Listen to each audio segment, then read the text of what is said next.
Okay, first question. Why do we think Hashem cares so much about a single nation when we are just a small piece of an insignificant world, which in perspective of Hashem is just about nothing? Could it be that we are just a suffering, hated nation who could not accept just such a fate, and therefore we made up this entire religion? Well, that would make it sound like we're suffering for no particular reason, and in order to make sense of our suffering, we make up a whole theory. But that's not acceptable. It can't be that we're suffering for no reason. So everything that is exceptional or unusual needs to be explained if you want to be logical. So you can't just say, we suffer because we suffer, but let's try to make up an excuse. Why do we suffer? So the question of numbers, are we a big nation or a small nation? It is the nature of the world that there's more mineral than there is vegetable. And there's more vegetable than there is animal. And there's more animal than there is human. And there are more humans than there are Jews. And there are more Beinanim than there are Tzaddikim. So the numbers get smaller as you get closer to the emes. So we represent a certain truth. We're here for a particular unique reason. And for that reason, to accomplish that task, you don't need many numbers. Like the Marines, just a few good men.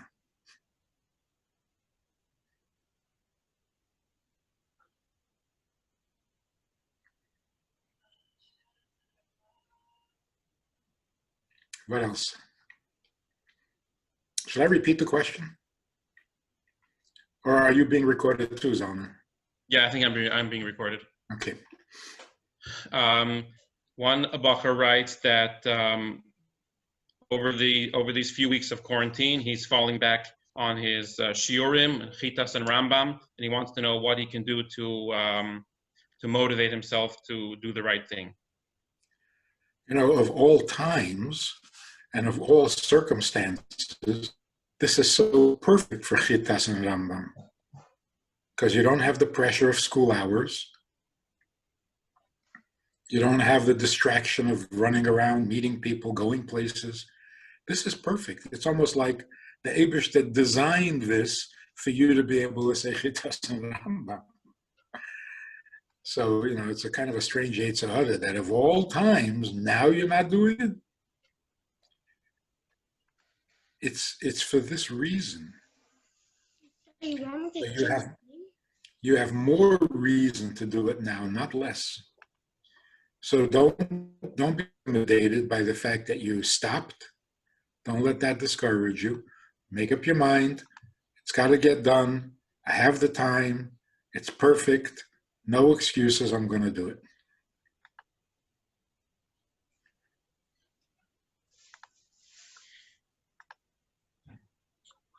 We're told not to hang out with girls, but seemingly there should be nothing wrong with communicating with another human being. Also, wouldn't possibly marrying someone you knew for a long time before marrying them have a better chance of not ending up in divorce? See, that was the argument from a long time ago, the argument in favor of dating and partying and dances and mixing the genders. Boys should meet girls and girls should meet boys to get to know them better so that marriages will be better. Marriages are not better. On the contrary, it's become so bad, many people just don't bother getting married at all. So no, it hasn't worked. But I like how you use the language that you're using. What's wrong with hanging out with girls? You get to know them better. You don't get to know anything by hanging out. That's an artificial lifestyle. Everybody's faking. Everybody's playing the game. You don't get to know anybody by hanging out. What is wrong with communicating with another human being? Absolutely nothing. That doesn't happen. You talk like a mensch to everybody, including girls. Hey, but you don't just go how too embarrassing.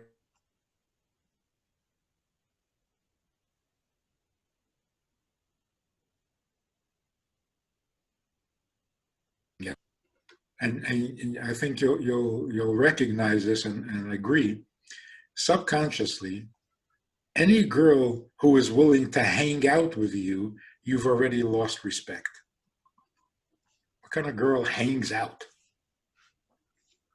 And you lose respect for yourself, you lose respect for her. It's just a bad idea. It hasn't worked for anybody, and we're just not, society or the media is not willing to admit it's a failure. It's a disaster.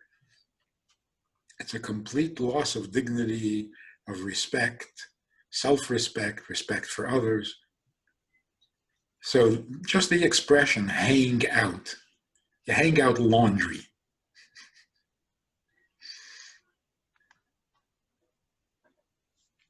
In Shemona Esrei, is it the Lubavitch thing to ask Hashem for things in English? I don't know if it's a Lubavitcher thing, it's a universal thing. In Shema Kelenu, you can ask for whatever it is you need. That's what it's there for. And if you speak English, then of course you do it in English. What is the best way to make up for mikveh nowadays that there's no mikveh available? Showering. Tisha Kabin. That's always been the alternative. So now when you shower every day, you do it l'shem shamayim. It's your mikvah. How am I supposed to look at Mashiach if after Mashiach everything just disappears? Or does it? It's just something I have a hard time thinking about sometimes. What disappears? On the contrary, let's talk about this for a minute. Rambam makes a very strong point, and as the Rebbe said 1,000 times, that Rambam is the only authority on Mashiach. So what does Rambam say? Rambam makes a very strong point of insisting that Mashiach does not do miracles, and in Yemais HaMashiach, nature doesn't change. If that's the case, then what's the big deal?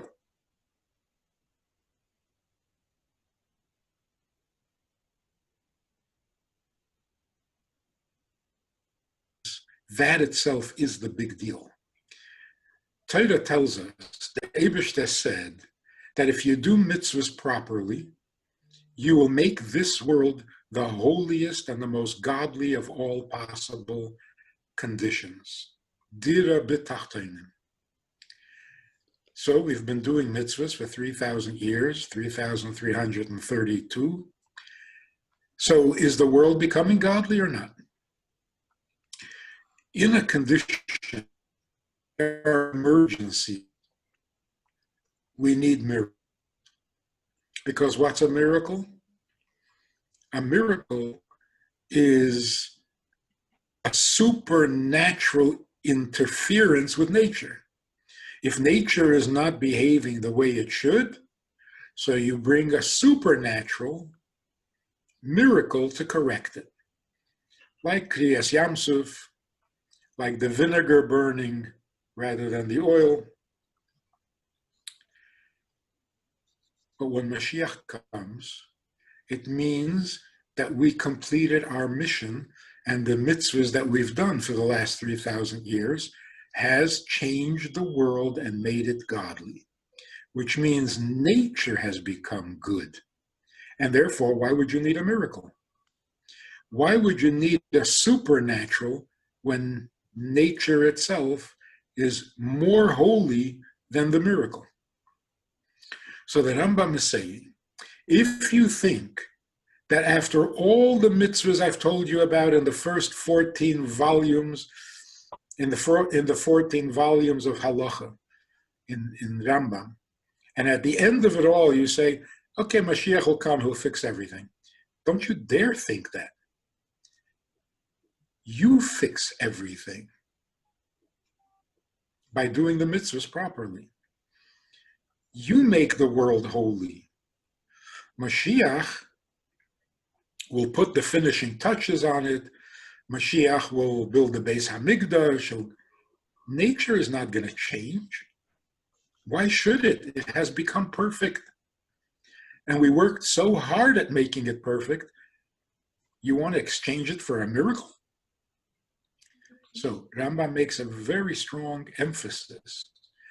It should not enter your mind that Mashiach does miracles. Because by the time Mashiach comes, no miracle will be necessary. So nothing is going to disappear. On the contrary, Tchias HaMesim will begin. Tchias HaMesim means all the neshamas that are in Gan Eden will come back to earth because earth will be more perfect than Gan Eden. So we tell the world Mashiach is coming. That's not a prediction. We're not saying Mashiach is going to come. We're going to wake up one day and Mashiach will come. Mashiach is coming. Every time you do a mitzvah, Mashiach gets closer. So Mashiach is coming. That's not a prediction, that's current events. You're describing what's happening, not what's going to happen. But we know and we're confident that the project of making the world a dira b'tachtenim will succeed, will conclude. And then we will have Mashiach. So nothing is disappearing, nothing is going to end. On the contrary, life will become permanent. Okay, one thing will end, and that is death. Death will stop, it'll disappear. For that alone, Mashiach should come already.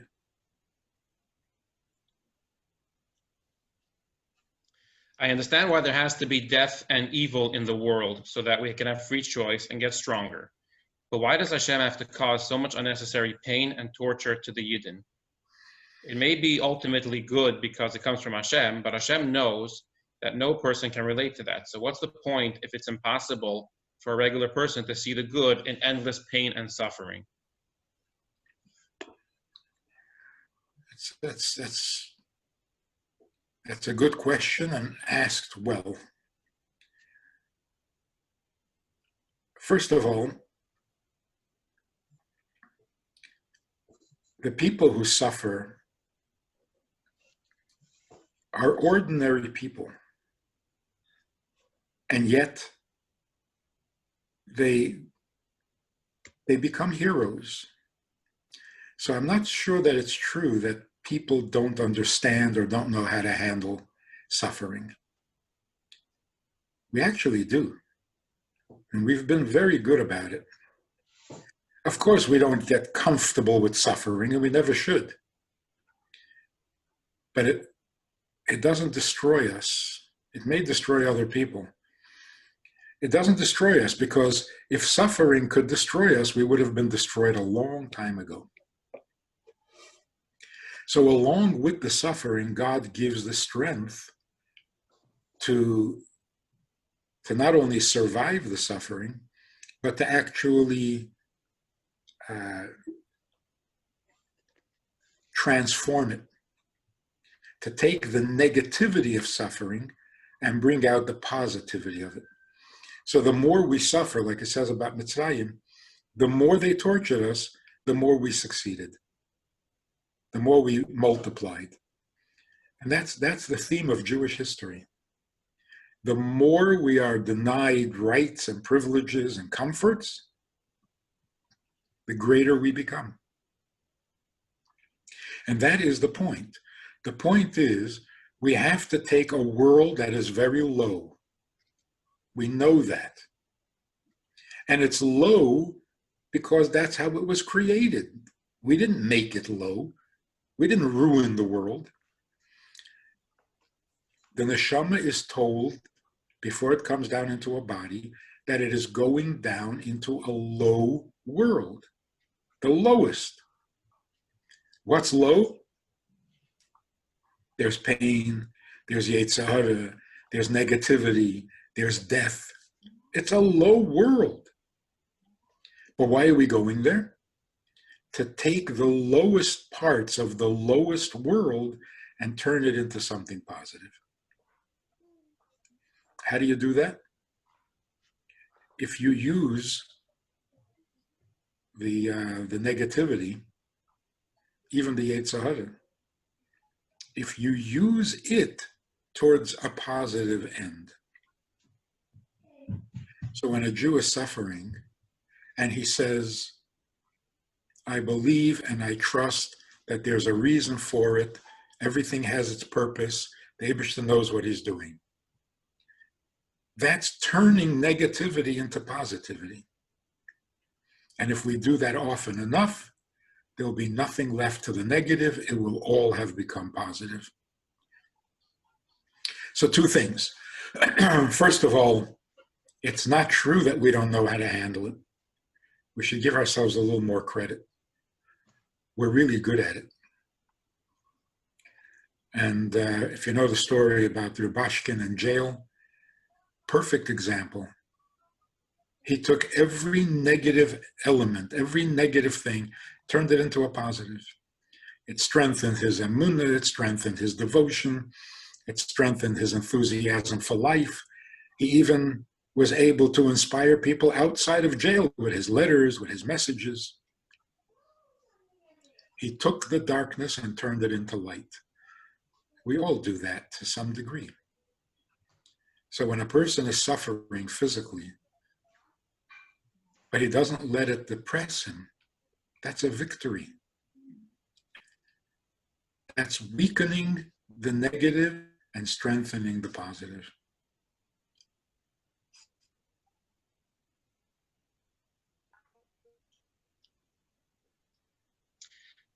What are some ways that you can strengthen our emunah in Hashem? Well, first of all, you have to learn, or at least read the Shara B'Tochen and Cheves HaLevavis. It's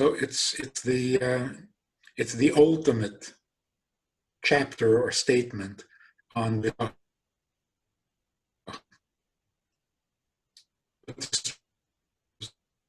We first have to eliminate some false beliefs or assumptions. We have an unspoken or unwritten rule in life that we need to understand everything. There is such an impulse in a human being. When you hear something that doesn't make sense, it makes you uncomfortable. Your mind can't handle it. So you hear somebody say something, that's ridiculous, that's not true, it can't be true, it's not right. Makes no sense. That's the brain.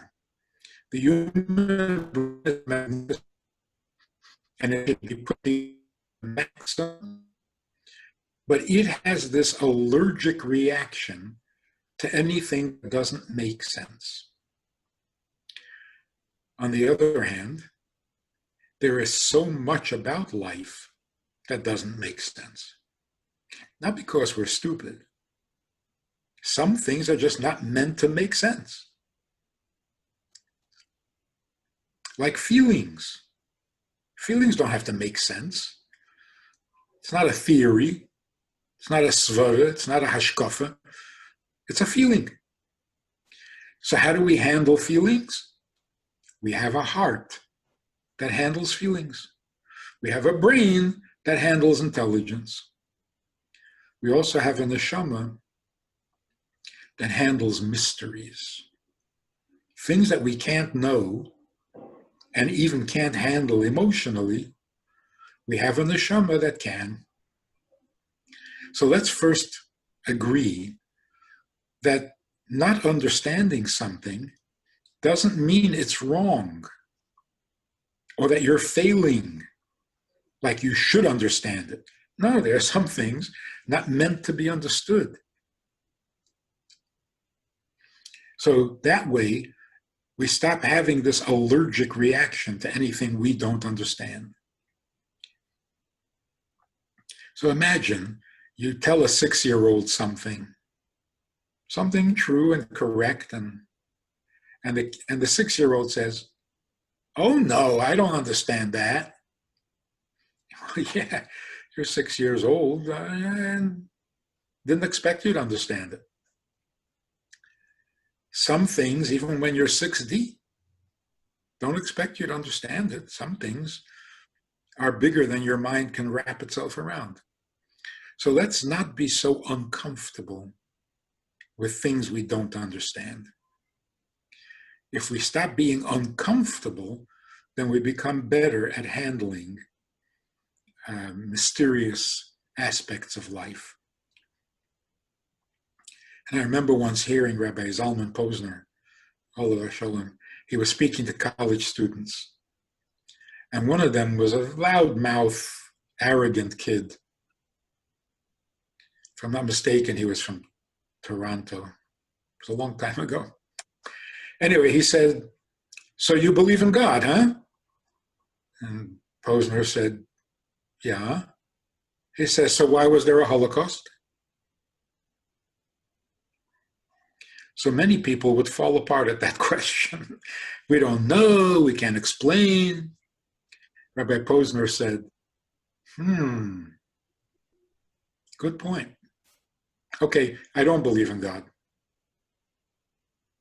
Now why was there a Holocaust?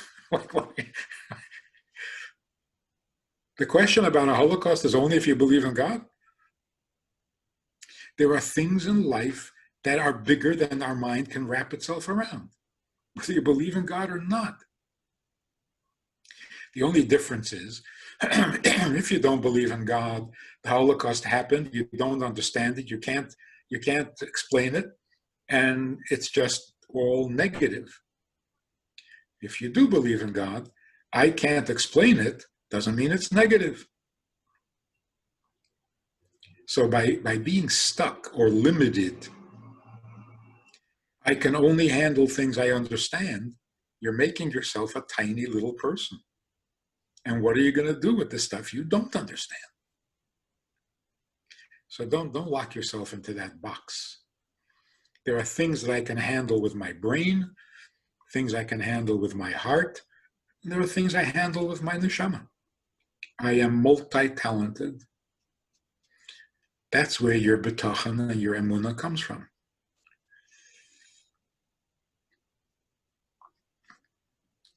We're davening chakras with Zoom or with the recording of the Rebbe. Is there really a point to davening with the recording of the Rebbe? If so, what is the point? Well, I'm not sure davening with the Rebbe, but listening to the Rebbe davening is pure pleasure for the neshama. So it's a great thing to do. And listen carefully, because the Rebbe doesn't show off.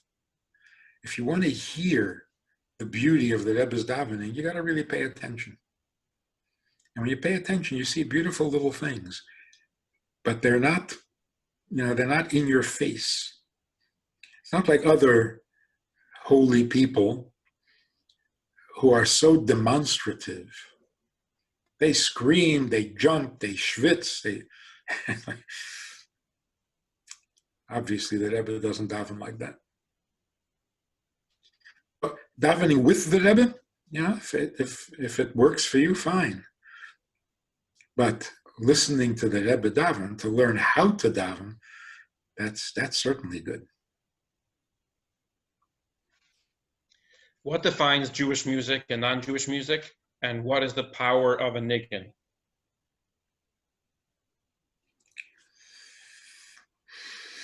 Non-Jewish music usually expresses what you're thinking and what you're feeling. You're in a good mood, you play happy music. You're in a bad mood, you play sad music, or the opposite. But it basically expresses what you already feel, what you already know. So here's a song about a disappointed love affair. And this is a song about a successful love affair. All things that we already know and we already experience. And that's why it's entertaining. Chassidische Nigun takes you to places that you don't feel and you don't know. It opens up a new reality for you. So you sing a Chassidische Nigun, all of a sudden you're having feelings that you don't ordinarily have. A feeling for the beauty of life, for wanting to have a closer relationship with the Eibishter. These are not feelings you were walking around with. The Nigun opens up those doors for you. So there's the difference. Non-Jewish music is conventional, it's human, it's familiar, and it's entertaining. But Chassidische Nigun takes you to places you can't go by yourself.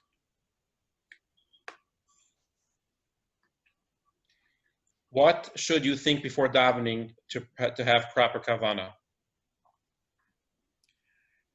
think the proper kavana today, aside from Pirush HaMilos, to know what the davening is saying, kavana means what are you saying?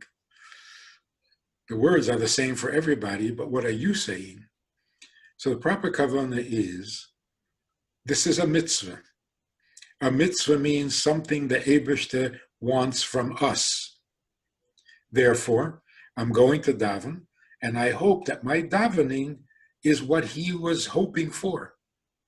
That my davening should be pleasing to him.